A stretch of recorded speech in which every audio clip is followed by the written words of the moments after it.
Hello and welcome to today's video as we cover the LCP players of the last 2 weeks. I think it's technically week 4 and week 5, or week 5 and week 6. Either way, some teams played 3 matchups, some teams played 2. We did this last time for LCP a couple weeks back. I think it is a better way to do this. LTA, I probably should do it as well. But it allows a better, it limits the impact of a single matchup, right? Because whoever gets to play Chief Esports Club has an easy run. Whoever plays SoftBank Hawks has an easy run. LTA, obviously if you play Disguised, easy. Fluxo, easy unless you're Faria. For some reason, you can't get it done. Now, so the stats we utilize: KDA, KP, CS per minute, damage divided by gold, vision efficiency, gold difference at 15 minutes, and solo kills per game. In top lane, we have Kratos, Aja, and Kiaya as the 3 best top laners. You see their stat lines there. The KDA leader of the week was Driver at 6.8 because CFO continued to split games between Driver and Rest, doing the truest 6-man roster I think we've seen in a very long time. Not just going back and forth and going with the hot hand, but literally splitting time. Like it truly is a 6-man roster, where I feel a lot of times we use the term 6-man roster for teams that run with the hot hand, run with a meta-dependent situation, etc., where CFO are literally like, hey, you start game 1, you start game 2. And we'll go back and forth from there. KP leader was Kratos at 61%. CS per minute leader, Hero02 of Team Secret Whales, 8.9, and he would also lead in damage. Actually, refrain from that. So he led in CS per minute, 8.9. Aja had the most damage divided by gold, 1.73. A lot of that coming today on Yorick, just farming DPM into a Scion. That's an example of how this stat can be inflated. Vision efficiency, Hero02, 2.83, led that category. Gold difference, Kiaya had 264 on average. Solo kills per game, Rest had 1 and 2, which led the roll. If you take him out of it, I think Kratos leads in 3 and 7 games. That's why Kratos ends up being at the top. He was second in many categories, or at least upper half. And then Aja, of course, slightly worse in a couple categories. And Kiaya, he's Kiaya. Despite having a KDA that was on struggle street, he still had a valuable week. The jungle role, definitely the most lopsided. Histo led in all categories except vision efficiency for Team Secret Whales. Team Secret Whales were first in 3 of 5 categories and had 3 of 5 roles. And of the roles, 4 of them they had at least a top 3 player. So Histo had an 8.4 KDA, 82 KP, 7.6 CS per minute, and a 1.19 ROI. So we're seeing the meta shift, and I've mentioned in a couple other videos with the players of the week, we're literally seeing it shift from patch to patch in the stats. ROI in particular.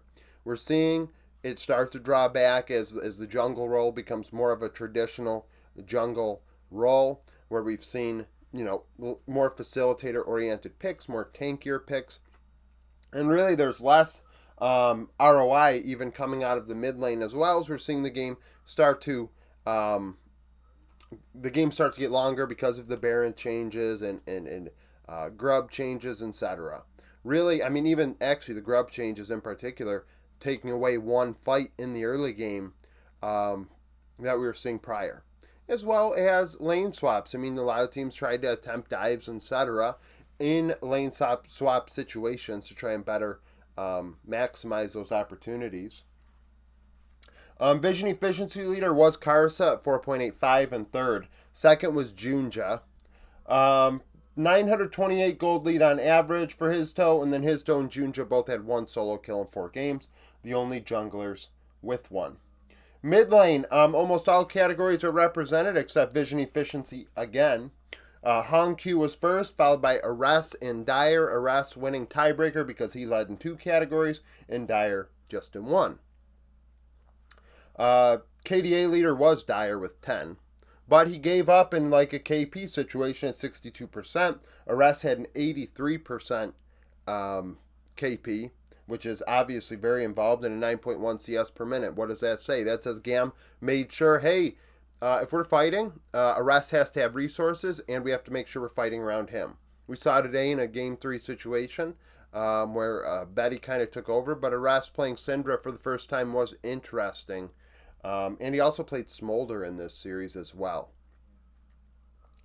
ROI, Honku 1.61. Most damage divided by gold.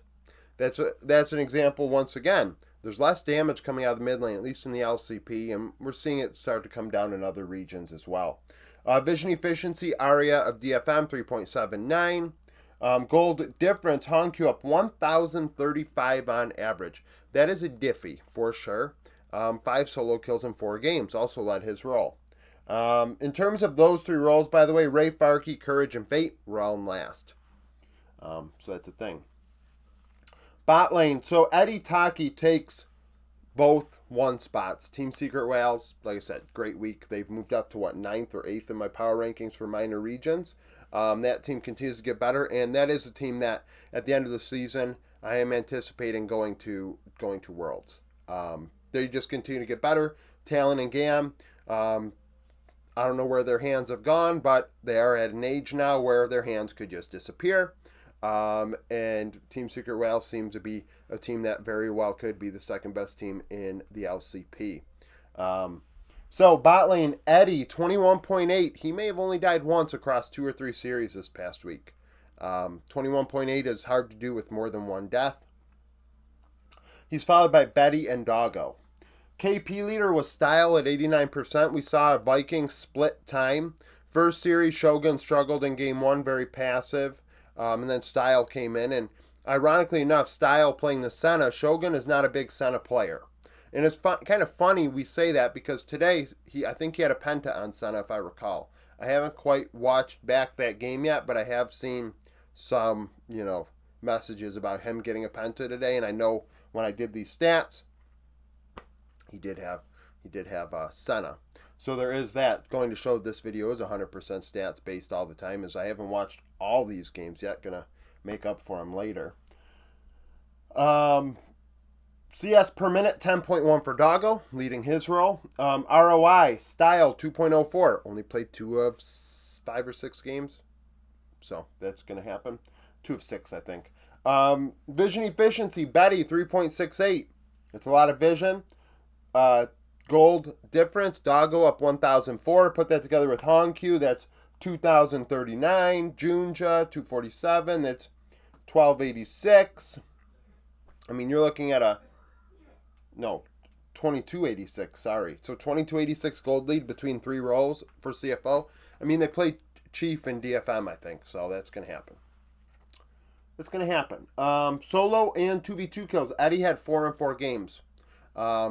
Very aggressive, finding opportunities to get solos and 2v2s.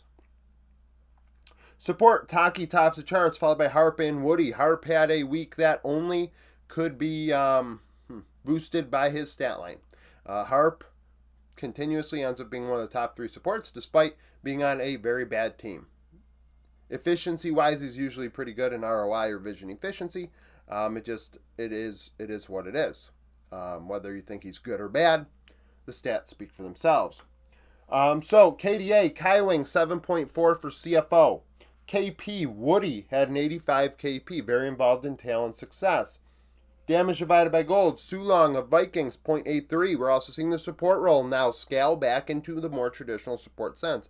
We didn't even have a player above 1. I don't think I had a player above. I don't think I had many players above 1 last week. I'm sure somebody led, but I think there were much less